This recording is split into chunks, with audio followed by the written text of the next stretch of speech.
For Real Agriculture, I'm Kelvin Hepner, and pleased to welcome Kyle Larkin, Executive Director of Grain Growers of Canada, to Real Agriculture and Real Ag Radio. And Kyle, grain growers, you have written a letter to Minister Freeland, issued a press release today as well regarding the capital gains inclusion rate increase that was announced in the budget back in April. The legislation is coming forward this week.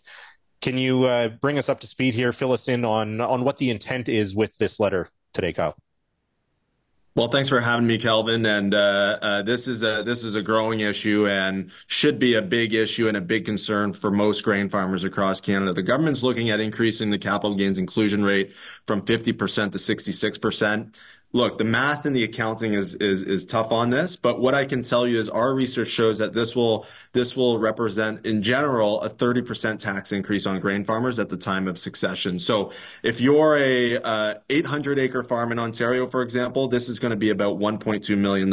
If you're a 2,500-acre farm in Alberta, again, you're looking at just over $1 million in extra taxation of what you already have to pay when you're going through succession. So this is a huge issue. I think it will really impact many family farms across Canada. And what we told the Minister Freeland and what we're telling the government is we need to protect family farms. And this is not a way of doing that. This is going after a lot of the important pieces on farmland in Canada. So can you fill us in a bit on how you got to those numbers, Kyle? This is using kind of typical acres and then running a typical kind of lifespan of a farm, say a farmer bought their land in the 90s and are selling it today, that kind of thing? Well, that's one of the challenges, right, Kelvin, is every farm in Canada has a different structure. Some have, a certain number of shareholders, some are sole proprietorships. Most grain farms, though, are incorporated. So we were able to start with that, and then we built some farm profiles off of that. So in the research we released this morning, we have an example 2,500 acre farm in Alberta. We have an example 4,000 acre farm in Saskatchewan, et cetera, et cetera. And we built the numbers off of that as if the entire land was sold today, and it was previously bought in 1996. The challenge with the data is Farm Credit Canada only provides per acre costing up to 1996. So that's what we were able to go back to. I mean, if you bought a farm last year and sold it this year, obviously, your capital gains, your increase in tax isn't going to be 30%. But for most farmers who have bought their farms in, the 2000s or the 90s or the 80s, and, if you go even further back, your tax bill, I can guarantee you is going to be larger than that. For most of them, and in general, we're looking at a 30% tax increase here, because of this capital gains tax increase.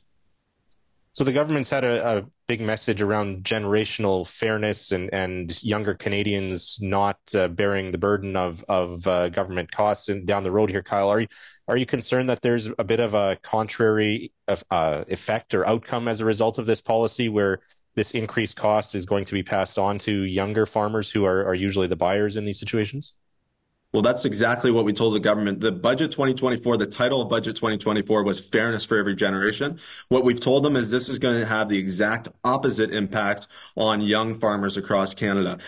Let's be clear. Young farmers in Canada are already facing a pretty significant financial burden only because of the valuation of land. Again, Farm Credit Canada found that last year alone, farmland value went up 11.5%. So they're already facing a hurdle of millions of dollars in that succession planning to take over their father's or their mother's farm. So that's number one. Number two, though, is this capital gains tax increase is going to just move the goalpost for a lot of these young farmers. It's going to increase that cost by millions of dollars and just make it harder for them to take over. So for us, it's a question of more intergenerational unfairness and goes against exactly what Budget 2024 was trying to say. The other piece too I want to highlight, though, on the flip side, for those aging farmers and those that will be retiring over the next few decades, this directly targets their retirement planning. For most farmers, they don't have a pension, they don't have an RSP matching program like many other Canadians.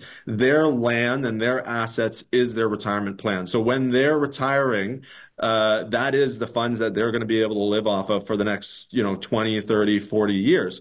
This capital gains inclusion rate change targets that directly and will take millions of dollars away from that retirement plan as well. What I'd like to point out is for many seniors in Canada, their primary residence is their retirement plan. If you live somewhere in urban suburban Calgary or urban suburban Toronto, and let's say you bought a house, I don't know, 30 years ago for $200,000. Today, that house might be worth over $2 million. Your primary residence is exempt from capital gains. You take those millions of dollars, that's your retirement plan. Unfortunately for farmers, though, their primary residence, their 400 acres or their 4,000 acre or their 8,000 acre farm doesn't get that same exemption, and they're going to be taxed an extra millions of dollars because of these changes.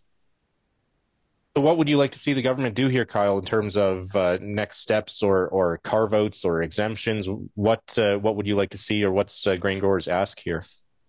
To protect the family farm, our ask to government is to respect what's already enshrined in law as it relates to intergenerational transfer. So when Bill C-208 was passed about 3 years ago, it's a private member's bill by MP Larry Maguire, a former grain farmer, it enshrined in law intergenerational transfers and made capital gains balance with if you were to sell to someone outside of the family. So what we're telling government is if it's an intergenerational transfer, so if the father mother is selling to a son, daughter, niece, nephew, et cetera, it's already enshrined in law, they should be able to get the original 50% capital gains inclusion rate. So that means we'll be able to protect family farms, secure retirements, as well as support that next generation of young farmers, and again, preserve that family farm that is the backbone of Canada's agricultural sector.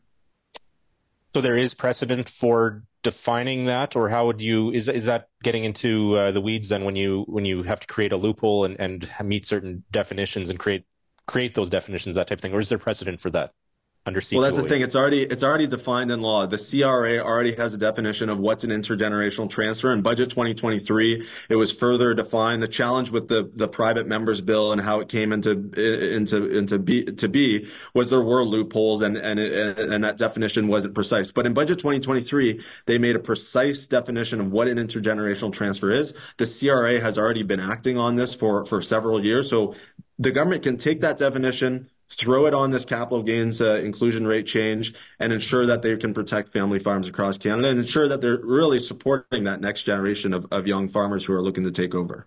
Okay. So in terms of the political path forward here, Kyle, they've introduced, or they're introducing this as a separate piece of legislation from the omnibus budget bill. We saw on Monday Minister Freeland introduce a Ways and Means motion. What are the next steps in terms of the process of if this capital gains inclusion rate increase is going to go forward? And do we know where all the political parties stand on this?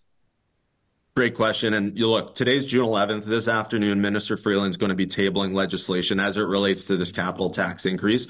We have spoken with the minister's office. We've spoken with the government. We've shared with them our concerns.